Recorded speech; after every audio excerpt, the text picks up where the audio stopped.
दोस्तों आज हम एक्सप्लेन करने वाले हैं जवान मूवी को। तो वीडियो को जरूर करते हैं और अगर वीडियो अच्छा लगे तो वीडियो को लाइक जरूर कीजिएगा और इसी तरह की वीडियोस पाने के लिए आप हमारे चैनल को भी सब्सक्राइब कीजिएगा ताकि आपको इसी तरह के लेटेस्ट और फ्रेश कंटेंट मिलते रहे। तो फिल्म की कहानी शुरू होती है 1986 से, जहाँ पर कि हम एक आदमी को अधमरी हालत में एक नदी में तैरता हुआ देख पाते हैं और यहीं के कबीले के कुछ लोगों की नजर जब उस आदमी पर पड़ती है तो वो उस आदमी को अपने घोड़े पर डालकर अपने कबीले में ले आते हैं। वो कबीला बहुत छोटा था और उसमें रहने वाले लोग भी कम थे, लेकिन वो खुश रहते थे। और साथ ही यहाँ पर हम उस आदमी को देख पाते हैं जहाँ पर कि प्राचीन युग में जिस तरह से इलाज किए जाते थे उसी पद्धति से उसका भी इलाज किया जा रहा था। उसके शरीर में 5 गोलियां लगी हुई थी। गोलियां तो निकाल दी गई थी और धीरे धीरे वो रिकवर भी हो रहा था, लेकिन अचानक से उनके कबीले में कुछ हमलावर अटैक कर देते हैं और देखते ही देखते वो हमलावर उन कबीले वालों को जान से मारना शुरू कर देते हैं। वो हमलावर उन कबीले वालों को बेरहमी से मार रहे थे और कबीले वाले बस अपनी जान बचा रहे थे।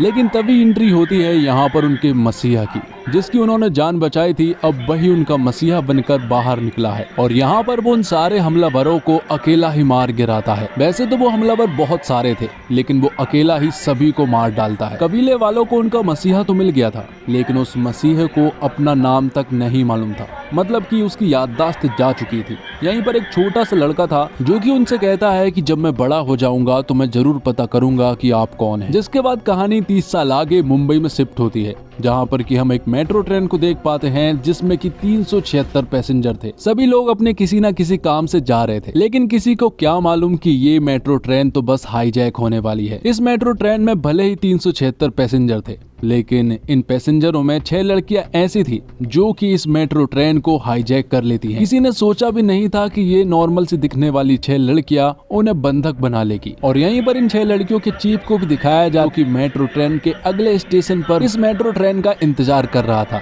दरअसल में ये सारी प्लानिंग चीफ की ही होती है। ये 6 लड़कियां चीफ के अंडर में ही काम करती है और इस मेट्रो ट्रेन में जितने भी पैसेंजर थे उन पैसेंजरों में एक पैसेंजर पुलिस वाला था जो कि उनके ऊपर हमला करने की कोशिश करता है। तो चीफ उसे सबक सिखा देता है और उसे अपना गेटअप देकर उसे एक पोल से बांध देता है, जिसके बाद वो तुरंत ही कंट्रोल रूम में कॉल करता है और ऑफिसरों से नेगोशिएट करना शुरू करता है। तो नेगोशिएट करने के लिए जो ऑफिसर आती है उनका नाम नर्मदा होता है। तो चीफ उनसे कहता है कि आपको 5 मिनट के अंदर अपने रूम में एग्रीकल्चर मिनिस्टर को बुलाना होगा, क्योंकि मुझे सिर्फ उनसे ही बात करनी है और मैं उन्हीं को अपनी सारी डिमांड्स बताऊंगा। तो नर्मदा 5 मिनट के अंदर एग्रीकल्चर मिनिस्टर को अपने रूम में बुलाती है, जिसके बाद चीफ एग्रीकल्चर मिनिस्टर से नेगोशिएट करना शुरू करता है। चीफ उनसे कहता है कि मुझे 40,000 करोड़ चाहिए। ये सुनने के बाद एग्रीकल्चर मिनिस्टर कहता है कि इतना तो हम अरेंज नहीं कर पाएंगे, जिस पर कि चीफ उनसे कहता है कि इसका सॉल्यूशन भी मेरे पास है। मैं तुम्हें इनका नंबर दे रहा हूँ, जिससे तुम अगर 40,000 करोड़ रुपए मांगोगे तो वो तुम्हें आसानी से दे देगा,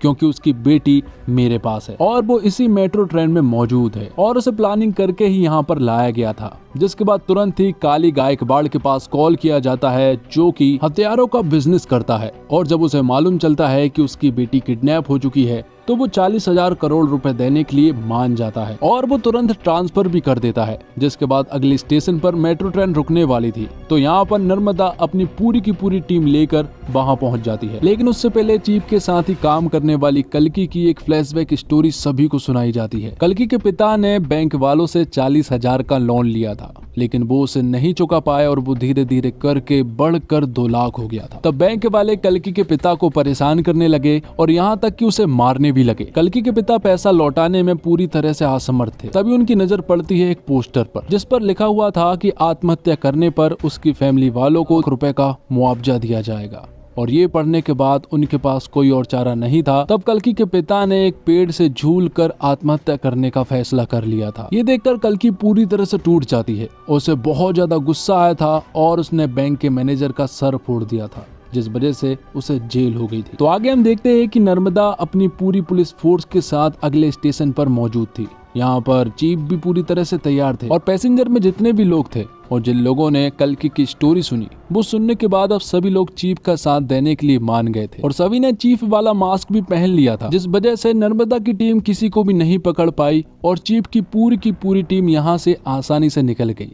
और जो 40,000 करोड़ उनके पास आया था, उन सारे पैसों को उन लोगों ने 7 लाख किसानों के अकाउंट में डलवा दिया जो कि कर्ज में डूबे हुए थे। जिसके बाद हमें मालूम चलता है कि चीफ की ये 6 लड़कियां दरअसल में जेल में रहती है और वहीं से रहकर काम करती हैं। जैसे ही काम पूरा है ये जेल में वापस चली जाती है। चीफ की ये 6 लड़कियां सारे कामों में एक्सपर्ट है। सारी लड़कियों के पास अलग अलग खूबी है, कोई आर्टिस्ट है तो कोई डॉक्टर है, कोई हैकर है तो कोई फाइटर है। लेकिन ये 6 लड़कियां चीफ के साथ बहुत ही अच्छे से काम करती है और मिशन को पूरा करती है। और साथ ही हमें मालूम चलता है कि चीफ भी कोई आम आदमी नहीं है, बल्कि वो जिस जेल में रहती है उसी जेल का जेलर है जिसका नाम आजाद है। जेल में रहने वाली जितनी भी लड़कियां हैं, आजाद उन सभी को अपनी बहन और अपनी माँ मानता है। और जेल में रहते इन सारी लड़कियों को इतने अच्छे से सुधार दिया जाता है कि जेल से निकलने के बाद वो कभी भी अपराध का रास्ता नहीं चुनती हैं। आगे हम देखते हैं कावेरी अम्मा को और आजाद को इन्हीं ने पाला है। आजाद की उम्र काफी ज्यादा हो चुकी है और शादी के लिए कोई मिल भी नहीं रही है, इसलिए वो एक लड़की को देखने के लिए चाहते हैं। लेकिन यहाँ पर वो लड़की तो नहीं आती है, लेकिन उस लड़की की लड़की आती है जिसका नाम सुजी होती है। वो कहती है कि मेरी माँ बहुत बिजी रहती है, इसलिए उनकी जगह पर उन्होंने मुझे भेजा है। और वैसे भी मुझे भी लड़के को देखना बहुत जरूरी है, क्योंकि जिसे भी वो पसंद कर मेरे पापा होंगे और मेरे पापा को मुझे भी सिलेक्ट करना होगा। तो इसी तरह से सुजी और आजाद के बीच बहुत सारी बातें होती है। दोनों एक दूसरे को खूब पसंद करने लगते हैं। और आगे हमें मालूम चलता है कि दरअसल में सुजी जिसकी बेटी है वो कोई और नहीं बल्कि नर्मदा होती है। और उन्हें देखकर आजाद पूरी तरह से शॉक्ड रह जाता है। लेकिन नर्मदा को भी यहाँ पर आजाद काफी अच्छा लगा था, क्योंकि सुजी को आजाद बहुत ज्यादा पसंद था, इसलिए यहाँ पर नर्मदा को भी आजाद पसंद आता है। धीरे धीरे करके आजाद और नर्मदा भी एक दूसरे को खूब पसंद करने लगते हैं। दोनों की एंगेजमेंट भी हो जाती है और फिर कुछ ही दिनों के बाद उनकी शादी भी होने वाली थी। जिसके बाद सीन शिफ्ट होता है और हम देख पाते हैं आजाद के एक दूसरे मिशन को, जहाँ पर की 6 लड़कियां उसके साथ थी। और इस बार उनका टारगेट था health minister. Health minister speech दे रहा होता है कि अगर मुझे गोली भी लग जाएगी तब भी वो सरकारी हॉस्पिटल में ही जाएगा, क्योंकि उसने सरकारी हॉस्पिटल की कंडीशन कुछ इस प्रकार बनाकर रखी है कि प्राइवेट भी फेल है। लेकिन ऐसा कुछ भी नहीं था, क्योंकि सरकारी हॉस्पिटल की कंडीशन बद से बदतर थी। हेल्थ मिनिस्टर को गोली मार दी जाती है और उसे प्राइवेट हॉस्पिटल ले जाया जा रहा था। लेकिन आजाद की पूरी टीम उसे किसी तरह से सरकारी हॉस्पिटल में ले आते हैं, जहां की हालत बहुत ही ज्यादा खराब थी। तो अब ये न्यूज भी वायरल हो जाती है और सारी पुलिस फोर्स जो है वो उस सरकारी हॉस्पिटल के बाहर खड़ी हो जाती है। यहाँ पर की ऑफिसर नर्मदा फिर से यहाँ पर आजाद से नेगोशिएट करती है। वो इससे पहले अपनी उन्हें डिमांड बताता, उससे पहले वो उन्हें एक फ्लैशबैक की स्टोरी सुनाता। ये कहानी थी आजाद के साथ ही रहने वाली लड़की ईरम की, जो कि एक डॉक्टर थी। उसे अपने पेशेंट से बहुत ज्यादा प्यार था। और फिर एक दिन उनके हॉस्पिटल में 57 बच्चे नाजुक हालत में आते हैं। उन्हें ऑक्सीजन की सख्त जरूरत थी, लेकिन कुछ बड़े डॉक्टरों की वजह से उन बच्चों तक वो ऑक्सीजन नहीं पहुंच सकी, जिस वजह से वो सारे 57 बच्चों की जान चली गई। और यहाँ पर ये सारा ब्लेम ईरम के ऊपर डाल दिया गया और उसका लाइसेंस छीनने के साथ साथ उसे जेल में डाल दिया गया। तो आजाद की सबसे पहली डिमांड यही थी कि जिन डॉक्टरों ने ऑक्सीजन को उपलब्ध नहीं होने दिया, सबसे पहले कर दिया जाए और सारा ब्लेम वो अपने ऊपर लें। तो आजाद के कहने पर ऐसा ही होता है। और रात होने के बाद जब वो एक चॉपर मंगवाते हैं और यहाँ से निकलने वाले थे, कि तभी यहाँ पर एंट्री होती है ऑफिसर नर्मदा की, जो कि अपनी पूरी पुलिस फोर्स लेकर आई हुई थी और इन सभी को चारों तरफ से घेर लिया गया था। लेकिन ये लोग इतने जल्दी हार नहीं मानने वाले थे, क्योंकि आजाद इनके पीछे खड़ा हुआ था, जो कि एक अलग गेटअप में था। तब यहाँ पर एक जोरदार फाइट होती है। नर्मदा और आजाद के बीच में भी फाइट होती है और नर्मदा ने यहाँ पर आजाद को नहीं देख पाई थी और आजाद यहाँ पर अपनी पूरी की पूरी टीम को लेकर फरार हो गया था। नर्मदा को किसी भी हालत में आजाद और उसकी पूरी टीम को ढूंढना था, जबकि कुछ दिनों के बाद उसकी और आजाद की शादी होने वाली है। और यहाँ काली गायकवाड़ हथियारों के बिजनेस के लिए रसिया जाने वाला था। तो काली अपना सारा कारोबार अपने छोटे भाई को सौंप कर रसिया चला जाता है। और यहाँ दूसरी तरफ नर्मदा और आजाद की शादी हो जाती है। दोनों बहुत खुश थे और इनसे भी ज्यादा खुश थी उनकी बेटी सुजी। और यहाँ पर आजाद नर्मदा को सब कुछ सच बताने वाला था। उसने पहले भी कोशिश की थी उसे बताने की, लेकिन हर बार वो नाकामयाब हुआ था। इस बार भी वो बताने वाला था, लेकिन नर्मदा के ऑफिसर ईरानी ने पहले ही पता कर लिया था कि आजाद कौन है और ये सारी बातें उसने कॉल पर नर्मदा को बता दी थी। तो नर्मदा जैसे ही आजाद को शूट करने के लिए उसके पास जाती है, तभी उनके ऊपर एक जोरदार हमला हो जाता है। यहाँ पर हम देख पाते हैं कि दरअसल में काली गायकवाड़ के भाई ने उन दोनों को बंधक बना लिया था और उसने यहाँ पर नर्मदा को गोली भी मार दी थी और वो आजाद को भी बेरहमी से मार रहे थे। और जैसे ही आजाद को वो जान से मारने ही वाले होते हैं कि तभी यहाँ पर किसी आदमी की एंट्री होती है जो कि काली के आदमियों को बुरी तरह से उड़ाता हुआ आ रहा था। और ये कोई और नहीं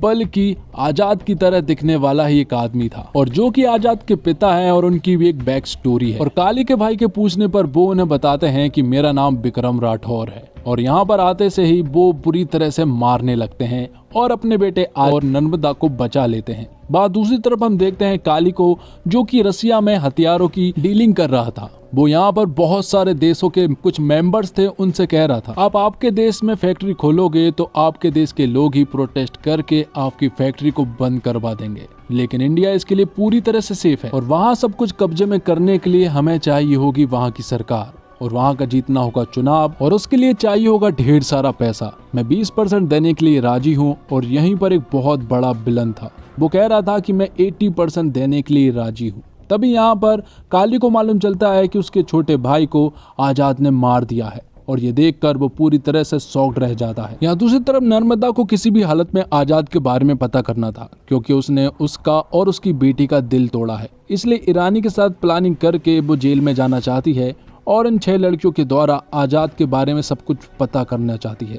तो वो लोग ऐसा ही करते हैं, वो लोग नर्मदा को किसी तरह से जेल में और उन 6 लड़कियों के द्वारा आजाद की स्टोरी पता करना शुरू करती है। तो वो लड़कियां कहती है कि तुम्हें आजाद को जानने से पहले विक्रम राठौर की स्टोरी को जानना जरूरी होगा। तब वो लोग विक्रम राठौर की स्टोरी को बताना शुरू करती है और ये कहानी पहुंच जाती है 1986 में, जहाँ पर कि हमें विक्रम राठौर और उसकी पत्नी ऐश्वर्या को दिखाया जाता है जो कि एक दूसरे से बहुत ज्यादा प्यार करते हैं। और यहाँ में मालूम चलता है कि विक्रम राठौर स्पेशल ऑप्स का एक सोल्जर है और उसे अर्जेंट यहाँ पर किसी काम से बुलाया गया है। उसे बताया जाता है कि बॉर्डर के उस पार 32 लोगों की एक टीम गई थी, लेकिन उन सारे लोगों को दुश्मनों ने मार गिराया है। हमने एक और टीम भेजी थी, लेकिन उनमें से आधे लोग मर गए हैं और आधे लोगों को उन्होंने बंधक बना लिया गया है। तो अब वो लोग स्पेशल ऑप्स के सोल्जरों की मदद लेना चाहते हैं और उन बंधकों को वहां से छुड़ाना चाहते हैं। तब यहाँ पर विक्रम राठौर की टीम पहुंच जाती है बॉर्डर के उस पार, जहाँ पर कि ये लोग सिर्फ 6 लोग थे और ये 6 ही काफी थे। वो वहां पहुंचने के बाद दुश्मनों से लड़ाई करना शुरू तो कर देते हैं। लड़ाई में इनकी बंदूक काम करना बंद कर देती है और ऐसा भी नहीं था कि सिर्फ एक सोल्जर की बंदूक ने काम करना बंद कर दिया था, इन 6 ही सोल्जरों की बंदूक ने काम करना बंद कर दिया था। इसके बावजूद उन्होंने ये लड़ाई जीत ली थी और वहां के सारे बंधकों को बचा लिया था। तो आगे एक इंक्वायरी बैठती है क्योंकि MI436 गन को काली गायकवाड़ आर्मी को देता है और उसी की वजह से जो दल बॉर्डर के पार गया था उन सभी की गन ने भी काम करना बंद कर दिया था और इसी वजह से वो सारे सोल्जर्स मारे गए थे। तो इस वजह से काली गायकवाड़ के साथ आर्मी ने काम करना बंद कर दिया था और उसकी सारी गन को सीज भी कर दिया गया था। लेकिन काली गायकवाड़ को ये बिल्कुल भी देखा नहीं गया और जब विक्रम राठौर और उसकी पत्नी ऐश्वर्या घर पर अकेले थे तो काली गायकवाड़ अपनी पूरी टीम को लेकर उनके ऊपर हमला कर दिया, जिस वजह से उसने काली गायकवाड़ को तो एरोप्लेन में ले जाकर उसे 5 गोलियां मार कर पानी में गिरा दिया था। सभी ने सोचा था कि वो मर गया था, जिसके बाद काली गायकवाड़ ने ऐश्वर्या को भी किसी तरह से फंसा दिया था। विक्रम राठौड़ को देश का गद्दार घोषित करवा दिया था और ऐश्वर्या को उसके साथ देने के जुर्म में उसे भी, जिस वजह से ऐश्वर्या को फांसी दी जाने वाली थी। और जब उसे फांसी दी जा रही थी तभी अचानक से ऐश्वर्या बेहोश हो जाती है और मालूम चलता है कि ऐश्वर्या दरअसल में प्रेग्नेंट है और रूल ये कहता है कि प्रेग्नेंट औरतों को फांसी नहीं दी जाती है जब तक कि उसका बच्चा 5 साल का नहीं हो जाता, तब तक उसे फांसी नहीं दी जा सकती। तो ऐश्वर्या के बच्चे की वजह से उसे 5 साल और मिल गए थे। उसका बेटा हुआ जिसका नाम आजाद रखा गया। उसे जेल में बहुत ज्यादा प्यार मिला। जेल की औरतों ने आजाद को बेटे की तरह माना और उसे बहुत ज्यादा प्यार दिया। जैसे ही वो 5 साल का हुआ तो ऐश्वर्या को फांसी दे दी गई, जिसके बाद कहानी प्रेजेंट में आती है और हम उसी पुलिस वाले को देख पाते हैं जिसने कि मेट्रो में हमला करने की कोशिश की थी। दरअसल में ये वही लड़का है जिसने कि विक्रम राठौर से वादा किया था कि बड़ा होकर मैं ये जरूर पता करूंगा कि आप कौन है, और आज उसने पता कर लिया। और विक्रम राठौर की 6 लोगों की टीम भी उसने इकट्ठी कर ली थी, लेकिन विक्रम राठौर की अभी भी आपस नहीं आई थी। यहाँ पर आजाद अपने पिता से मिलता है और वो भी बहुत खुश होता है। विक्रम राठौर की याददाश्त तो जा चुकी थी, लेकिन उनके अंदर की सारी स्किल्स अभी भी मौजूद थी, जैसे कि फाइटिंग करना, स्विमिंग करना, कुकिंग करना, शूटिंग करना, सब कुछ मौजूद था। अब जेल में आजाद की उन 6 लड़कियों ने जब यहाँ पर नर्मदा को स्टोरी सुनाई तो नर्मदा की भी आंखें नम हो गई थी। वो यहाँ पर उनका साथ देने के लिए राजी तो हो गई थी, लेकिन यहाँ पर हम देख पाते हैं कि ईरानी की दरअसल में ये सारी चाल थी,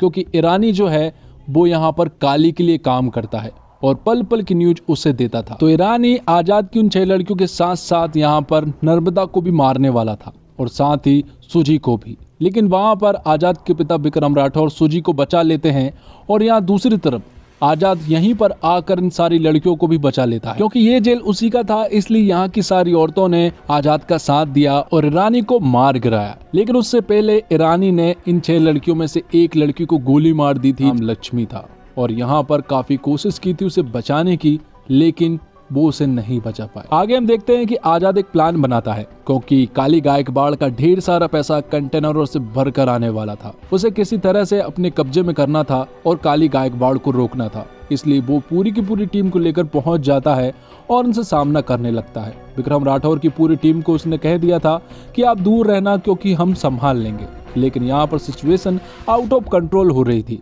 यहाँ पर आजाद की टीम उन लोगों को नहीं संभाल पा रही थी। तब यहाँ पर एंट्री होती है विक्रम राठौर की टीम की। विक्रम यहाँ पर आजाद से कहता है कि ये मिशन बहुत ज्यादा जरूरी है, तो इन लोगों को मैं और मेरी टीम संभाल लेंगे, तुम इस मिशन को संभालो। तो आजाद सारे कंटेनर लेकर चला जाता है और यहाँ दूसरी तरफ विक्रम राठौर की पूरी टीम उन्हें संभालने में लगी हुई थी, लेकिन वो नाकामयाब रहे और यहाँ पर काली गायकवाड़ के लोगों ने विक्रम राठौर की पूरी टीम को अपने कब्जे में कर लिया था।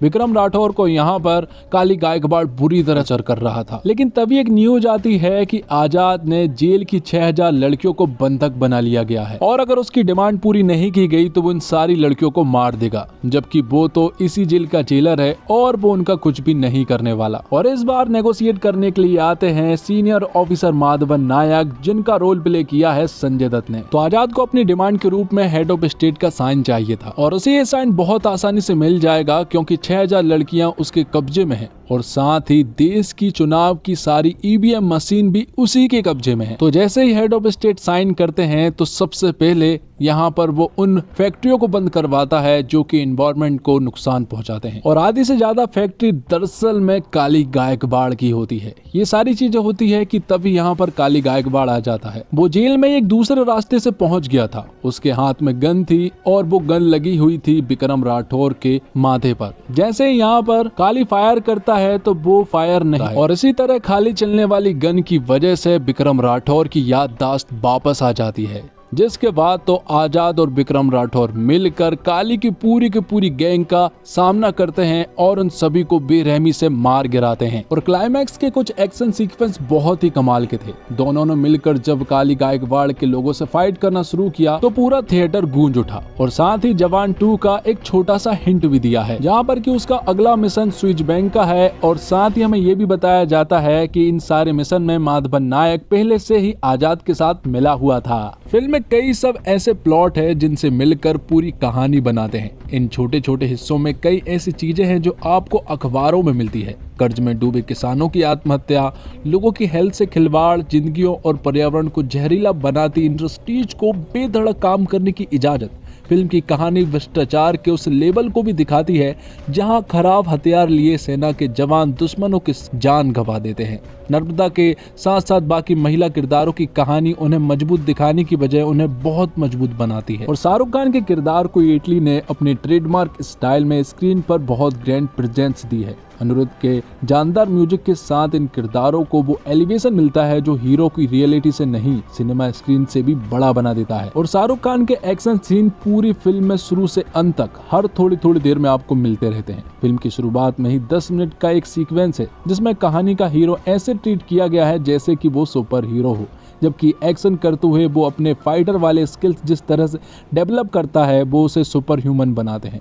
हर एक फाइट सीन, हर एक एक्शन ब्लॉक एक पक्के एक्शन लवर दर्शक के लिए ट्रीट है। और जवान 2 घंटे 45 मिनट लंबी फिल्म है, लेकिन इस लंबे रन टाइम के बावजूद कभी भी ऐसा नहीं लगता कि कुछ बेमतलब है। लेकिन कहानी में ढेर सारे मजेदार एलिमेंट्स को फिट करने में कहीं ऐसा लगता है कि फिल्म बहुत तेजी से आगे पीछे भाग है। इसलिए अब आजाद के बचपन की कहानी में एक सीन पर फिल्म रुकती है तो आप इमोशन को महसूस कर पाते हैं, और इस सीक्वेंस के अंत में दर्शक खुद भी इमोशनल हो सकते हैं। और एटली ने जवान के हीरो के लिए जो स्वैग इमेजिन किया होगा, शाहरुख उसे पूरे वजन के साथ स्क्रीन पर लेकर आए हैं। एक्शन करना हो या फिर बातें, शाहरुख का काम स्वैग के मीटर पर फुल स्कोर मेंटेन किए रखता है। सबसे इंटरेस्टिंग चीज ये है कि यहाँ हाईलाइट सिर्फ सुपरस्टार शाहरुख नहीं बल्कि एक्टर शाहरुख को भी अपनी चमक दिखाने का पूरा मौका मिलता है। स्पेशल ऑफिसर के रोल में नयनतारा से परफेक्ट शायद कोई और लग ही नहीं सकता था। इस किरदार में वो जितनी मजबूत है उनकी जगह कोई और ले ही नहीं सकता था। विजय सेतुपति एक बार फिर से दिखाते हैं कि देश के सबसे बेहतरीन एक्टर्स की लिस्ट बनाते हैं तो उनका एकदम झट से नाम क्यों याद आता है। और फिल्म जवान में सपोर्टिंग कास्ट का काम भी बहुत ही सॉलिड है और जवान पूरी तरह से पैक्ड स्क्रिप्ट है, जिसमें जितना कुछ कहने की कोशिश की थी फिल्म उससे असरदार तरीके से काफी हद तक कहने में कामयाब भी होती है, लेकिन ढेर सारे एलिमेंट्स को पैक करने में थोड़ी सी ज्यादा भरी हुई भी लगती है। हालांकि इसमें कोई शक नहीं है कि शाहरुख खान के बेस्ट सिनेमैटिक मूवमेंट्स लेकर आई है और लड़कियों और महिलाओं में शाहरुख खान बेहद लोकप्रिय हैं। इसलिए शाहरुख खान की गैंग का हिस्सा लड़कियों को बनाकर एटली ने फिल्म की अपील को बढ़ाया है। शाहरुख खान का एक पावरफुल सीन भी है जिसमें वो कहते हैं कि आप एक पेन खरीदते समय कई तरह के सवाल करते हैं, तो वोट देते समय उम्मीदवार से भी पूछिए कि वो हमारे लिए क्या क्या कर सकता है, तभी उसे वोट दीजिए। और निर्देशक के रूप में एटली इसलिए प्रभावित करते हैं कि दर्शकों को वे ज्यादा सोचने का समय नहीं देते, तेजी से वे अपनी बात कहते हुए आगे बढ़ते जाते हैं। सामान्य दृश्यों को भी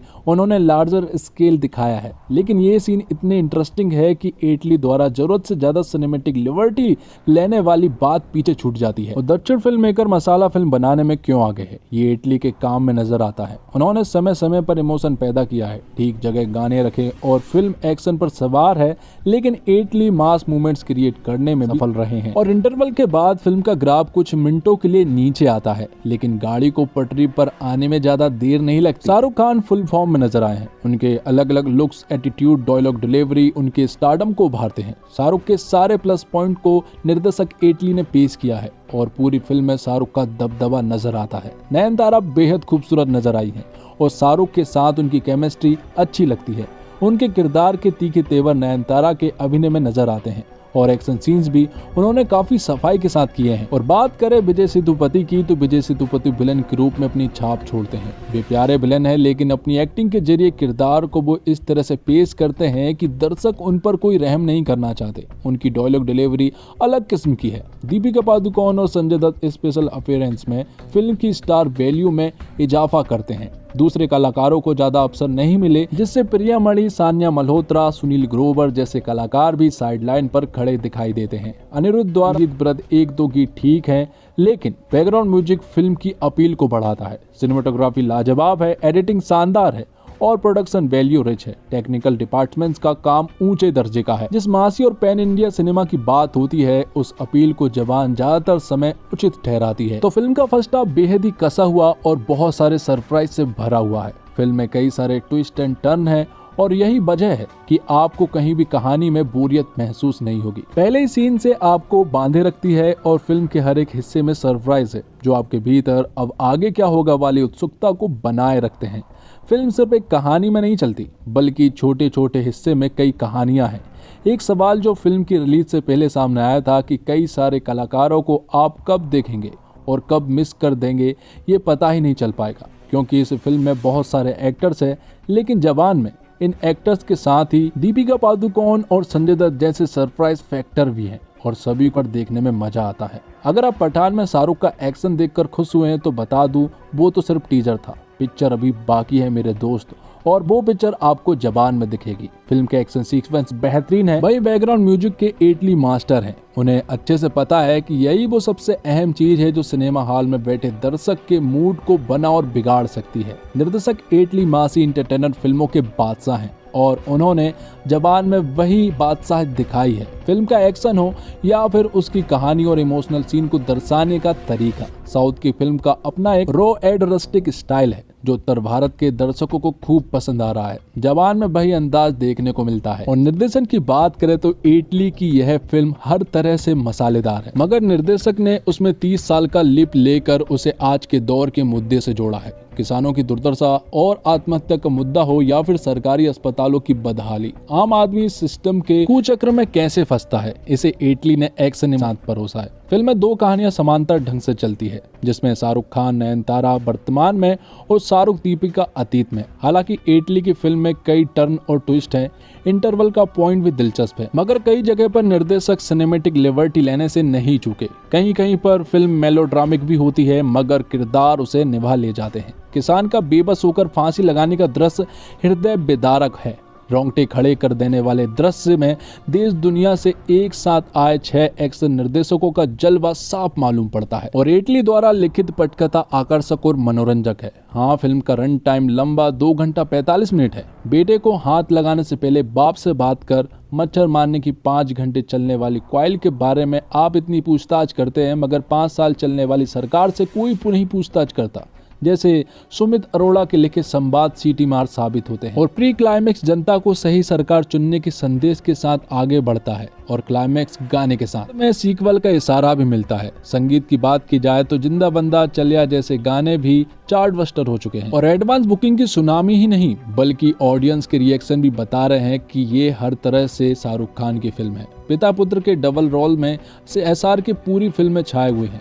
शाहरुख खान एक समर्थक अभिनेता तो है ही, मगर इस बार उनके लुक्स, कॉस्ट्यूम और बॉडी लैंग्वेज के भी कई अंदाज हैं, जिन्हें वे कमाल ढंग से निभाते हैं और दर्शकों को मंत्रमुग्ध करते चले जाते हैं। एक्शन दृश्यों में उनकी फ्लेक्सिबिलिटी देखने योग्य है। हाईजैक वाला उनका बोल्ड लुक और पाउडर झाड़ने वाला उनका स्टाइल पहले से ही चर्चा का विषय बना हुआ है। शिकार के साथ उनका भूरे बाल वाला ओल्डर वर्जन बहुत वजनदार है। और जवान को अगर किंग खान का अब तक का सबसे बेस्ट अवतार कहा जाए तो गलत नहीं होगा। और एक्शन हीरोइन के रूप में नयनतारा पूरी चपलता और स्वैग के साथ प्रस्तुत होती है। हालांकि शाहरुख संग केमिस्ट्री के मामले में दीपिका पादुकोण बाजी मार ले जाती है। विलन काली के रूप में विजय सेतुपति जितने निर्मम और खूंखार नजर आते हैं, फनी भी लगते हैं। लगातार विलन और हीरो की लड़ाई को जारी रखते हैं। और स्पेशल अपीयरेंस में ऐश्वर्या की भूमिका में दीपिका पादुकोण फिल्म में 4 चांद लगा देती है। वहीं सान्या मल्होत्रा और प्रियामणि अपनी छोटी छोटी भूमिकाओं में भी छाप छोड़ने में कामयाब रहती है। एजाज खान, सुनील ग्रोवर, रिद्धि डोंगरा जमे हैं। गर्ल गैंग के रूप में सपोर्टिंग कास्ट भी अच्छा है। और शाहरुख खान ने इस साल की शुरुआत पठान से ऐसी की कि बॉक्स ऑफिस पर तबाही मचा दी। लगभग आधा साल बीत जाने के बाद शाहरुख अब जवान बनकर लौटे हैं। पठान की सफलता पर कई लोगों ने कहा कि स्टार पावर चल रहा है, लेकिन कहते हैं ना काट की हांडी बार बार नहीं चढ़ती। और बेहद इंटेलिजेंट एक्टर माने जाने वाले शाहरुख ने जवान के जरिए ये साबित कर दिया कि उन्हें मास एंटरटेनर चुनना आता है।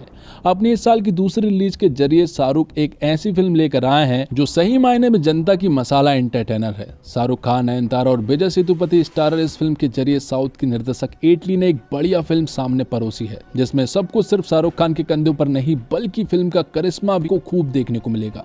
तो दोस्तों, इसी के साथ ये फिल्म यहीं पर खत्म होती है और ये एक्सप्लेनेशन भी यहीं पर खत्म होता है। उम्मीद करता हूँ आपको वीडियो पसंद आई होगी। वीडियो पसंद आई हो तो वीडियो को लाइक जरूर कीजिएगा और इसी तरह के वीडियोस पाने के लिए आप हमारे इस चैनल को सब्सक्राइब कीजिएगा, ताकि आपको इसी तरह के लेटेस्ट और फ्रेश कंटेंट मिलते रहे। मिलते हैं एक और अगली वीडियो के साथ, तब तक के लिए आप हमारे इस चैनल के साथ बने रहिए। धन्यवाद।